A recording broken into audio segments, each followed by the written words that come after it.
Hey there, this is Krystalkliatalk show, and I'm so glad that you can join in with us today. I'm your host, Saranjeri, and with me today I have Emmanuel. He's a psychologist, and I'll let him tell us more about himself. Welcome, Emmanuel. Thank you very much, Sarah. My name is Emmanuel Masheti. I'm a psychologist. I work with Vitafluence. I'm passionate about mental health and neurodevelopmental health. Yeah. Oh, that's awesome. Well, today we're talking about depression. Recently, we heard about a doctor in Kenyatta Hospital who had just finished her shift and she went and committed suicide at the parking lot. And probably there were many people around her and they never got to know what was going on with her. And today I want us just to understand, what are the things that we need to look out for, so that in case we could be suffering from depression or maybe a loved one, so that you can be able to identify and by the grace of God, have an intervention before we have a case of suicide in our families. Tell us more about what is it, what are the symptoms, what is it that the telltale signs of someone who is suffering from depression? Okay, thank you very much. And I want, before we start talking about the telltale signs, someone might be wondering, is stress and depression the same thing? And I want to say that stress is a state of tension within an organism. Okay. And the tension might cause someone to lose his or her memory, where you have seen somebody entering into a room and they are like, niliweka wapi funguo zangu? You have seen someone thinking that they have placed a pen on their ear and they are like, where's my pen? And they start picking up quarrels with someone. Okay. That's a sign of stress within them. Okay. And with the depression, stress can stay for some few minutes, some few hours, and it goes away. Okay. But with depression persists for a given period of time. It can be two weeks, it can be 1 month, it can be 6 months, it can be years, because it takes time. And depression is anger derived inwards. You don't express this anger outwards. Okay. So when you keep your anger inside, it now starts eating you from within. Okay. And you don't appreciate the emotions that come with it. You tend to start suppressing them. You get to a state where we say you are now depressed. So how do you tell that someone is depressed? Number one, they are the physical signs. You realize that this person has what we call consistent migraines. They have the headaches doesn't go away. Whenever they try to take medication, it doesn't go away. So you realize that. Number two, you realize someone has some backaches still on the physical point. The back pains are too much that they are trying to take some medications, but it doesn't seem to go away. Okay. Apart from that, you realize that this person has an inconsistent sleep pattern. At some point, this person might either lack sleep, insomnia, or might have what we call too much of sleep, that is hypersomnia. Then you realize this person will start losing interest in things that they used to have interest in at some point. For example, this person was fond of singing. They'll start withdrawing themselves from that. They'll start losing interest out of it all of a sudden. Okay. So that will be another telltale sign that someone is on a depression route. Apart from that, again, you realize either how they dress. There are some colors that will be able to tell you that they are the dull colors, the bright colors. They'll be able to tell you the mood that this person is in at a given point. Apart from that also, you'll realize that this person again might have some appetite. His appetite will start having some issues. Either they'll start overeating or they will have a loss of appetite. They will not be eating enough food as they used to eat. But they can't explain how it is happening to them, because when you'll realize that probably they have dewormed, probably they are just okay, nothing has changed, but they can't explain how their appetite is. Keep on changing from time to time. Another thing, you'll realize that this person will start isolating himself from friends, people he loves, and even they'll just want to be, they are too comfortable in their own cocoon. So that's another telltale sign, and it is a very worrying, because the depression is a master deceiver, and this enemy knows that the best way to do is to isolate you from the people, because naturally human beings are created for relationships. That's right. You can't solve things on your own, so you will need relationships. So the first thing that the depression does will isolate you from the friends, from your significant others, and place you to a cocoon or to a corner that you will think, now I'm safe in this place, and nobody should be welcome into this place. This is my safe corner. But at the end of it, it is isolating you so that it can harm you more in your own corner. Yes. Another thing you'll realize that with depressed people, they have an unexplained form of tiredness. You wake up in the morning, you can't tell why you are tired. You haven't done anything, but you are just tired. You don't feel like doing anything. Yes. You are just on your own, and you wonder, what is happening to myself? And when you realize that, I'd like to encourage guys that to keep on checking on yourself. Check on yourself. Because currently, probably people will fear sharing out what they are going through, because at some point, they tend to share what they were going through with someone, and this someone broke their trust. That's and they feel like, I can't trust anymore. I can't speak out. True. But you need to check on yourself and now start taking care of yourself, what we call now the self-care. Yeah. Yes. Oh, that is awesome, because I think that place of where you break, people break your trust is very common, because I've seen even on some platforms, people will say, it's better I die with my problems. I will not share with anyone again, because of that, they weren't telling, your staff what's going on with you. I think it's important that if someone comes to you in confidence, keep their secret, unless it's for intervention that you're sharing with another person. It's good that people know that they have someone that they can trust, that you're the go-to person, that they can count on you, and they know that whatever they share with you, it's safe, that no one else will know about it. I believe that's important for us to know. It's not just about people sharing, but are you trustworthy? Are you a person that when somebody shares with you their secret, you'll be able to keep it and help them at the same time? That's really good, Emmanuel. Please go on. And I want to tell some people that in many cases, anyone can give up on life. Yeah, true. Anyone can give up on life. And yes. We have a number of examples. Look even back in the Bible. Look at Elijah. Yeah. At some point, Elijah had done so great exploits. But the moment that his life was threatened by Jezebel, he went away, he ran, he took off. And someone could imagine Elijah at that point, the hand of God was upon his life, because he had already killed the prophets of Baal. And with that, he was supposed to be so courageous and face Jezebel. But he started giving up on life, and even he wished that God could take away. God could take him away. Look at Moses.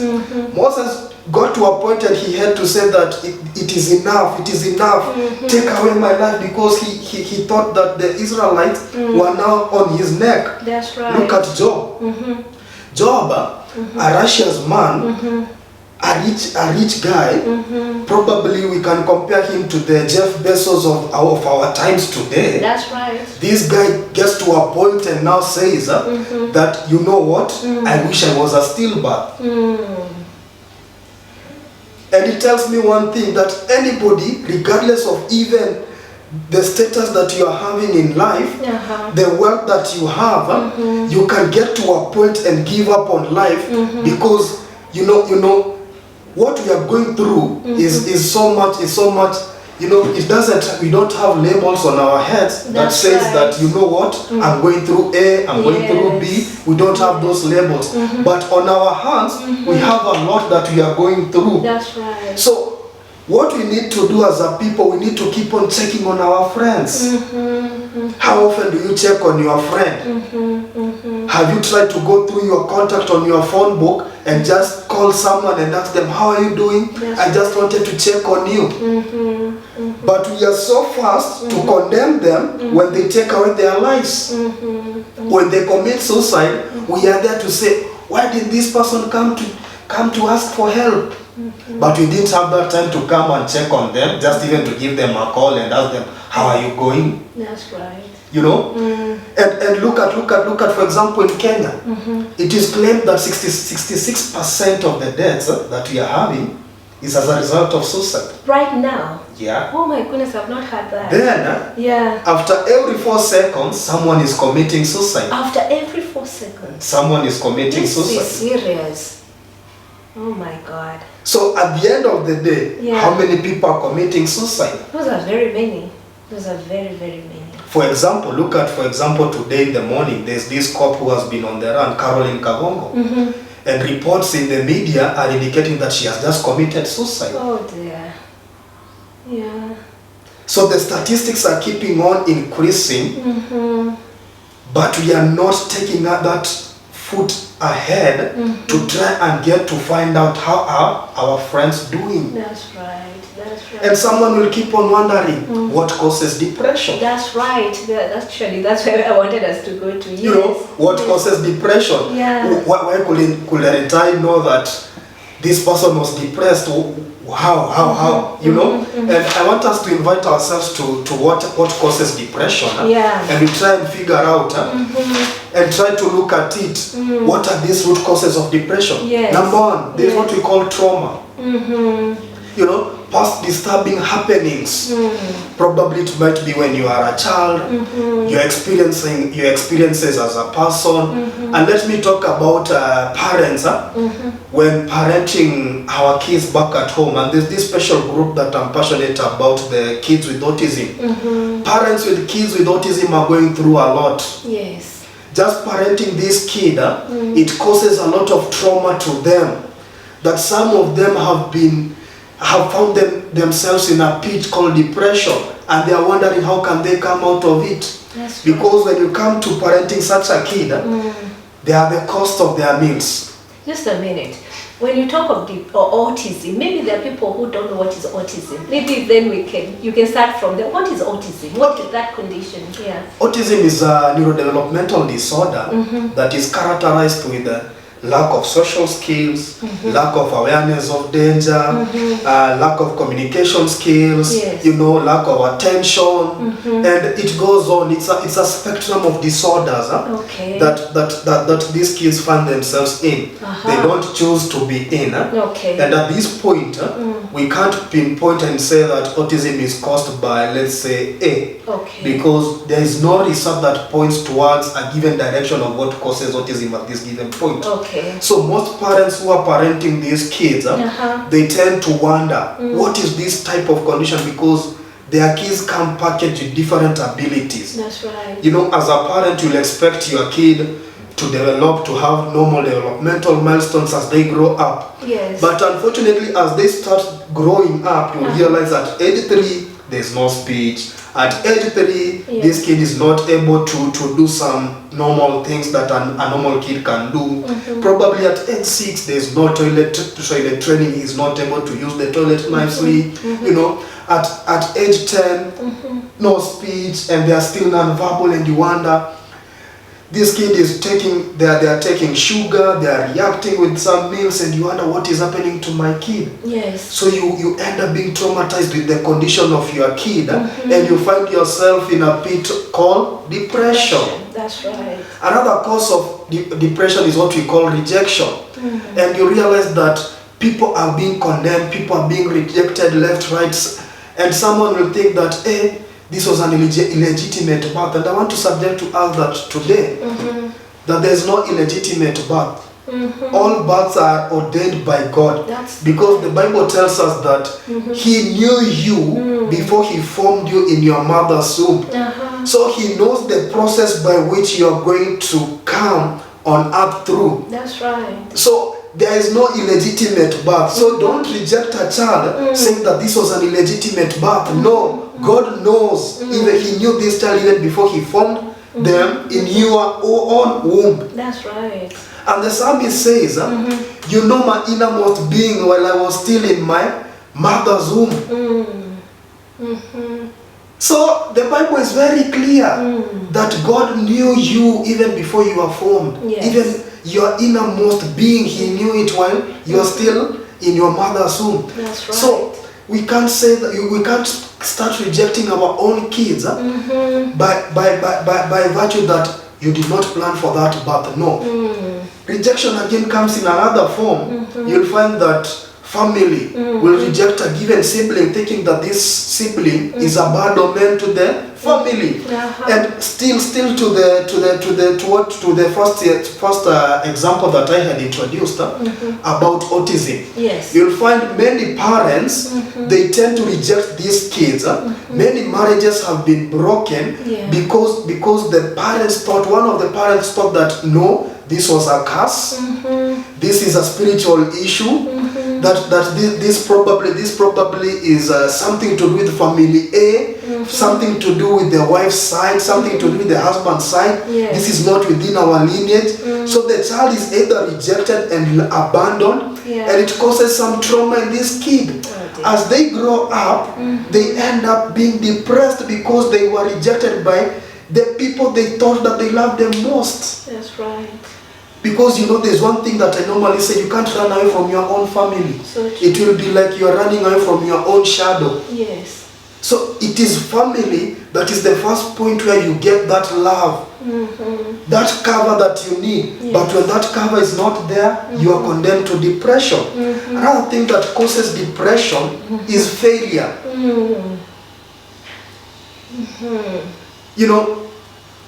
Life is premised on you have goals that you want to achieve. There are people who have set their goals, that young men have set their goals that by 18 years I have to have finished my 844 schooling. By 22 I've done with university. At 25 probably I've done with my masters. At 30 I'm doing my PhD, or probably I'm getting married. By 35, I'm driving this Porsche car. At 40, I have this wealth. I'm an investor. I'm here. I'm appearing in the Forbes magazine. But now it comes to a point, and you realize that these things are not coming. That's right. At 30, you are not employed. You have graduated 10 years down the line. Employment is not coming your way. Yes. At 40, you're not yet still married, and you think like, I'm a failure. You now start condemning yourself. I'm a failure.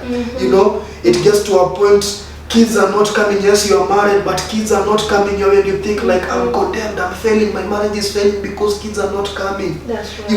You are expecting by 35, you have done your masters, and at 35, masters is not on its way. You are not even aware how. You haven't even figured how you're going to do this masters. And you think like, what? You know what? I'm a failure. Yes. This can't continue this way. I'm a failure. And you enter into a point where we say the yes face, and you're like, I was with so and so. Today they are you can see on Facebook. Because you are seeing on Facebook their lives, and you tend to think they are progressing. Yes. And I want to submit to us today that life is not a competition. That's right. We grow gradually, one step at a time. Yes. When we set our goals, we need to have the smart strategy in mind, so that this goal is specific, this goal is measurable, this goal is achievable, this goal is realistic, and this goal is time bound. Right. When we become that way smart, we'll be able to know, okay, today I want to have my master's degree by 30, age 30. Today I'm 25 years old. So fast forward to 30, then back to where I am at the moment. What am I supposed to do? So you break the goal, I need a master's at 30 to manageable units. And when you break it to manageable units, you realize that, okay, I need to take a step today. What is this step today? I need to identify what am I supposed to do at my master's level. But you are yet even to identify what you want to study at your master's level, and you're already condemning yourself as a failure. It won't work like that. That's right. That's right. Come to marriage. There are things that God controls. For example, marriage is not premised that marriage will only survive when you have kids. True.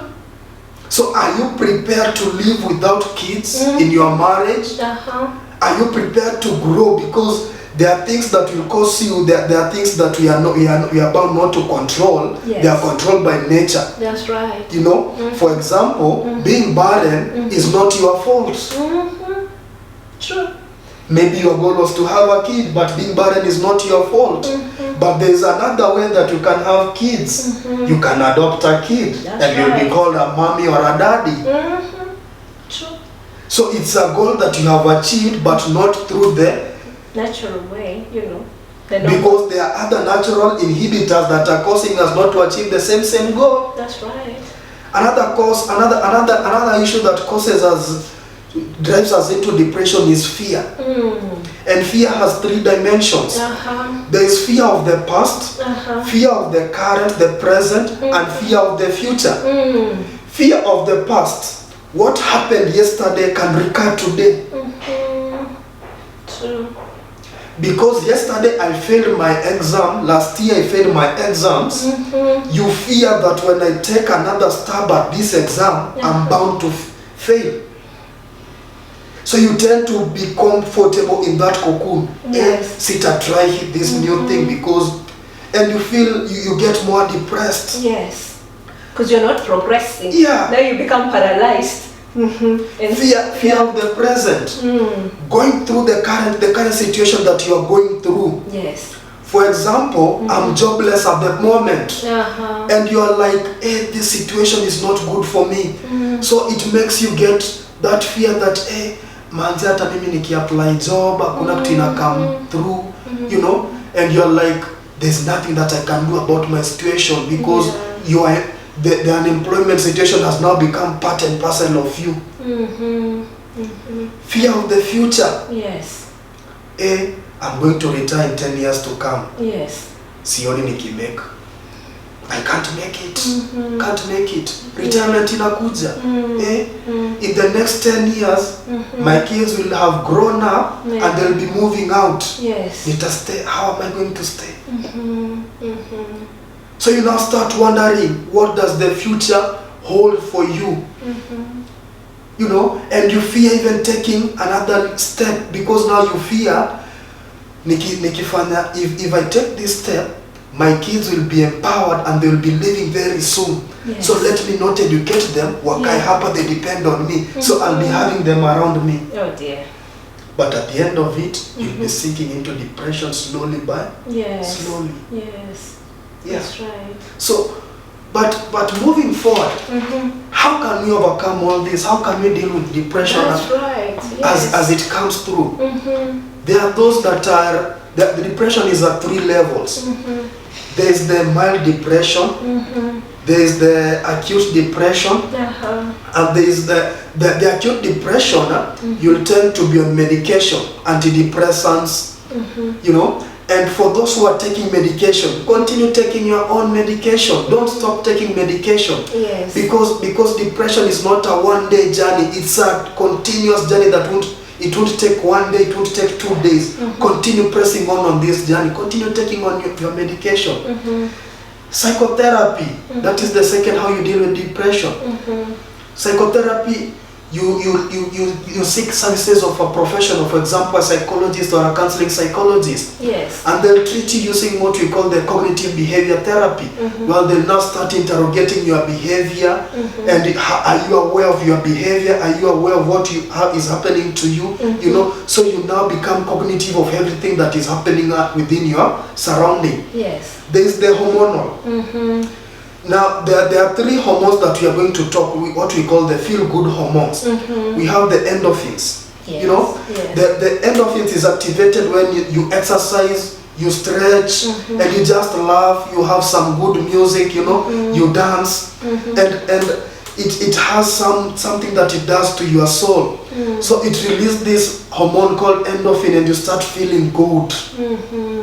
Then there's what we call the dopamine hormone. With the dopamine hormone, this one is released when you accomplish a given task or you achieve a certain goal. Yes.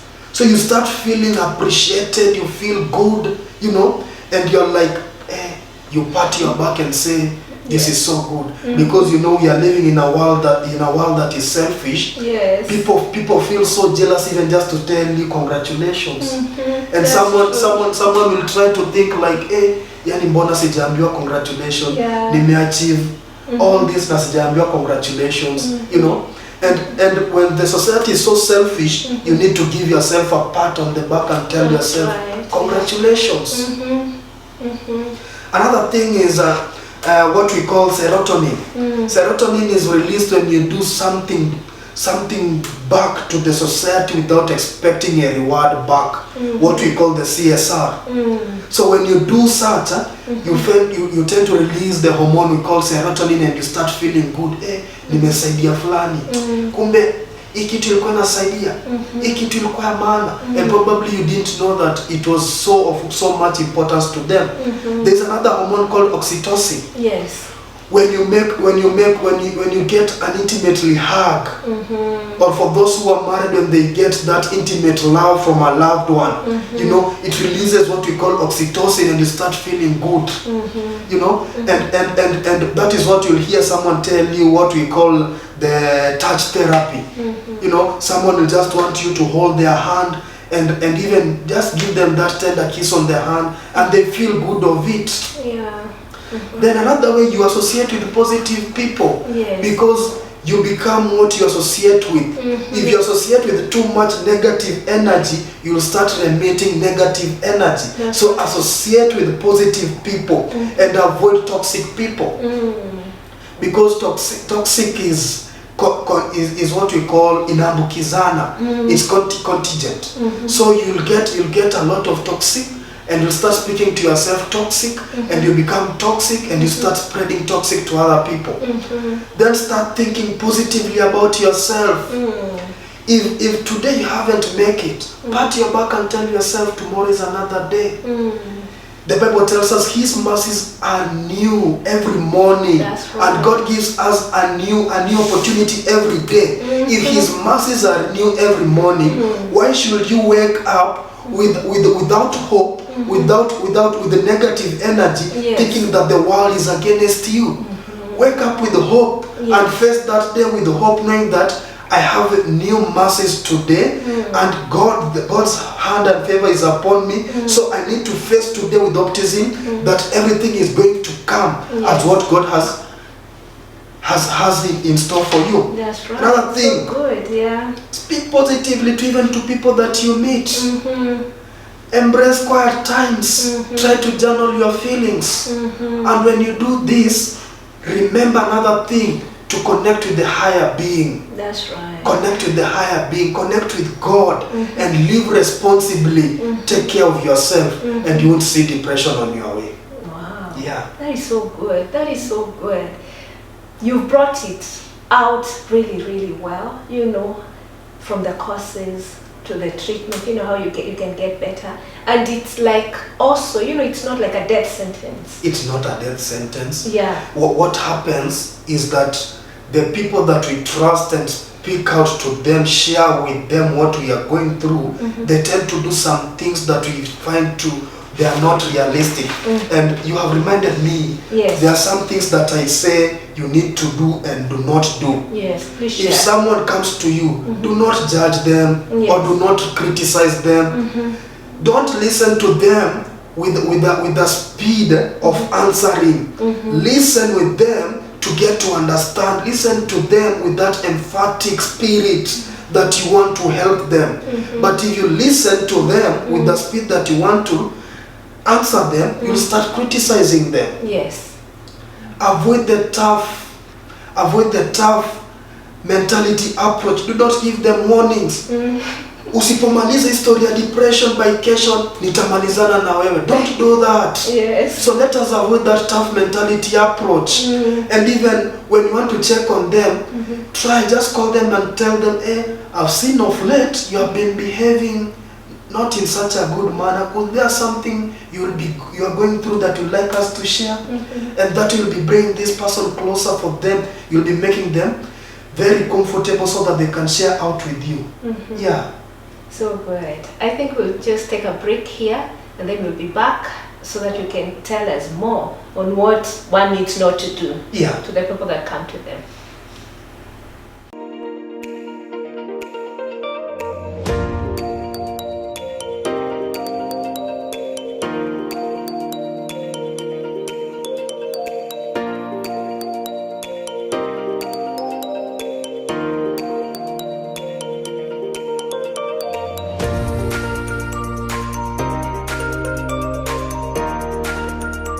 All right, we are back. Welcome on board. Please continue, Emmanuel.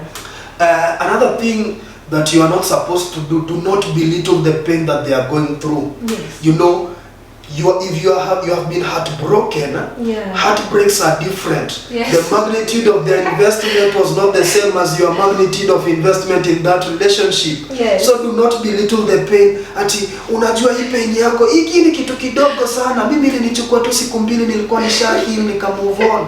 The magnitude of the pain is totally different. Then avoid offering advice, but ask critical questions. How can I help you go through this? Yes. When you ask those critical questions, it will help them also to be open-minded. It will help them to see the window that has been opened for them to go through to the next opportunity. Yes. Another thing is avoid making comparisons. Atunajua ile relationship ya nani ilikuwa hivi. Hii yako nayo inafaa ikuwe hivi. So naona kuna similarities fulani. Avoid making those comparisons because again, we are different. Yes. How you view something is not the same way how persons B or C will view the same things. Yes. And the things that you need to do, be there for them. Yeah. Walk with them. Journey with them. Yes. Let them cry on your shoulder. You know, wordlessly walk with them. Don't offer your words. Don't offer advice, but just wordlessly be there, listen to them and walk with them. Yes. You know, listen with understanding, not to reply. Empathize. Give them an opportunity to vent so that this anger can get out of them. It is not taken back inside. Yes. Then try a small gesture.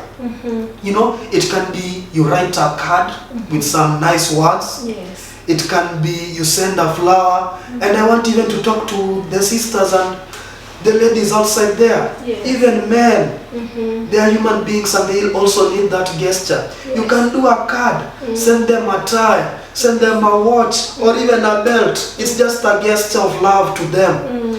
Then learn as much as you can about depression so that you know you can't help someone to get out of a pit that you yourself you are in that pit. Yes. So you need to learn more about it and tell the tell signs so that you are able to tell a lot that is going on.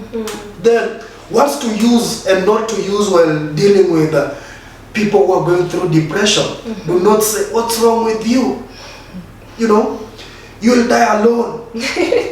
Leave us all here and you leave us all here. You know, don't tell them that, you'll be condemning them. Yeah. You know, you're telling them, why are you acting so helplessly or kiddish? You are condemning them. You know, do you think you are the only one going through having problems?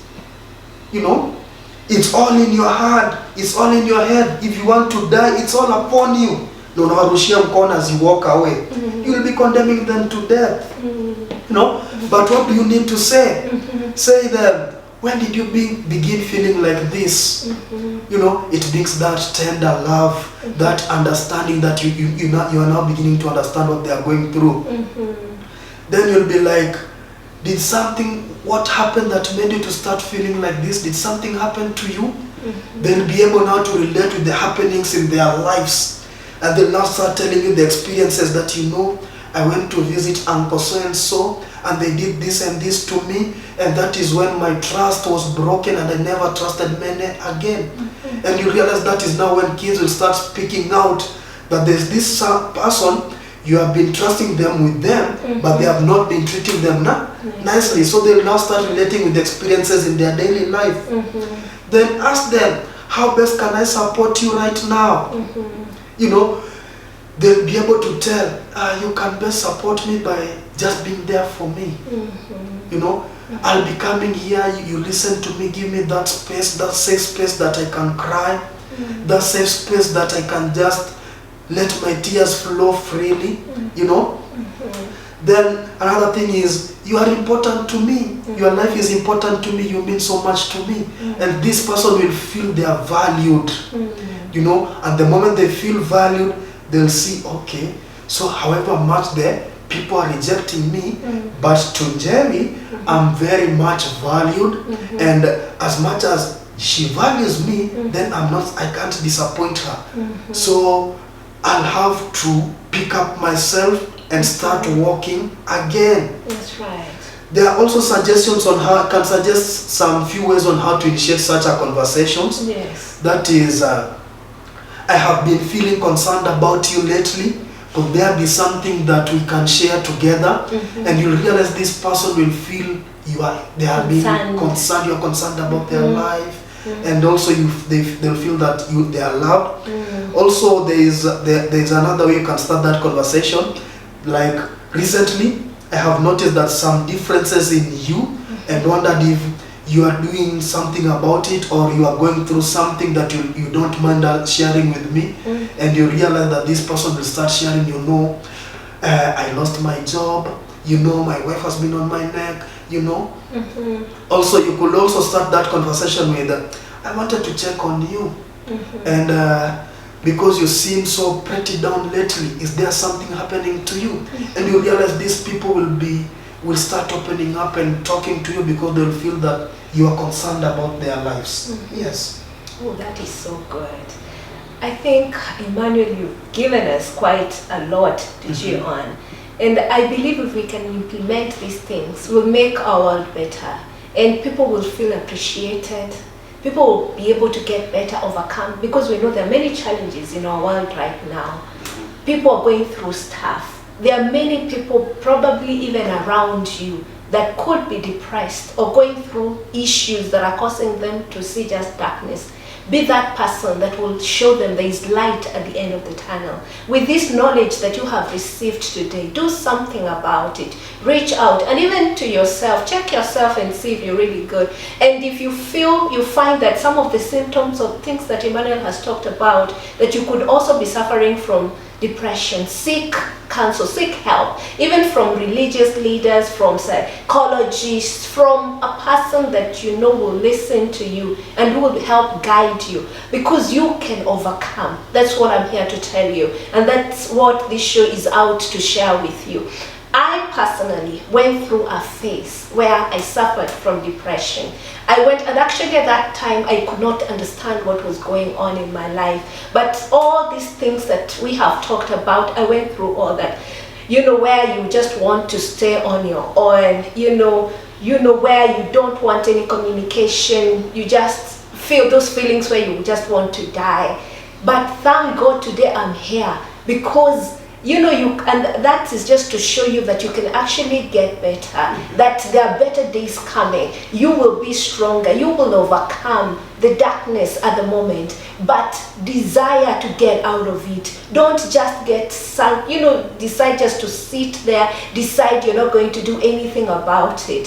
Do something about it. And as you learn about depression, as you decide that you can overcome and you seek help, I believe you will come out stronger than even you were, and you will even be of help to others, because now that I've overcome, I'm able to do a show like this. I'm able to reach out to many others, and I'm able to show them that you can recover and you can get better. Emmanuel, we really appreciate your being with us here today. You've taken your time, you've come to share with us your knowledge. I want you to give us your parting shots. My parting shot is very simple, and I want to talk to you guys because I'll tell you one. Yes. Seek to know more about depression, because I'll compare depression with an enemy. Yeah. The enemy will always control you according to the level of your ignorance. Yeah. And when you learn more, you will unlock your ignorance and you'll become knowledgeable. So again, I put this to us that as a people, we might be different on the surfaces, and we are like islands. I normally say that we are like an island. On the surface we are separated, but deep inside we are created for relationships. We are created to relate. We meet deep inside. The sea is joined deep inside, regardless of the top being an island. So seek help. Reach out to that friend.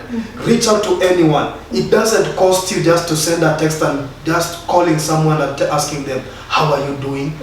I just wanted to check on you. And there are people who will feel so nice. Yes. Reach out even to your pastor. There are people who think that pastors wanapata to nourishment directly from God and the grace is sufficient. They don't know that they have some things they are fighting back. Yes. And when you reach out to your pastor and tell them, hi Percy, I just wanted to check on you and find out if you are doing well, you'll realize that this pastor will know, oh, there's somebody back that is concerned about me too, and they'll feel appreciated. So reach out to people and get to know how they are doing. But above everything else, stay connected and learn to let your emotions, express your emotions in the desired way that they come. Thank you very much. That's right. And if you're out there and probably you seek, a counselor, a psychologist, I would want Emmanuel to share with us your contact, how people can get hold of you in case there is a viewer here who would, desire your help. Share with us your contact. Okay, you can reach me via mail or via phone number. My email is emmanuel.machete2012@gmail.com. My phone number is 0727949282. Yeah. Thank you so much. Thank you, Emmanuel. Thank you. It was nice having you. This has been one of my best conversations. Asante sana. And guys, we appreciate you. I ask you again, subscribe to this channel. There will be many more shows coming. Better. We are getting better by the day. God bless you. Till next time. Bye for now. Subscribe.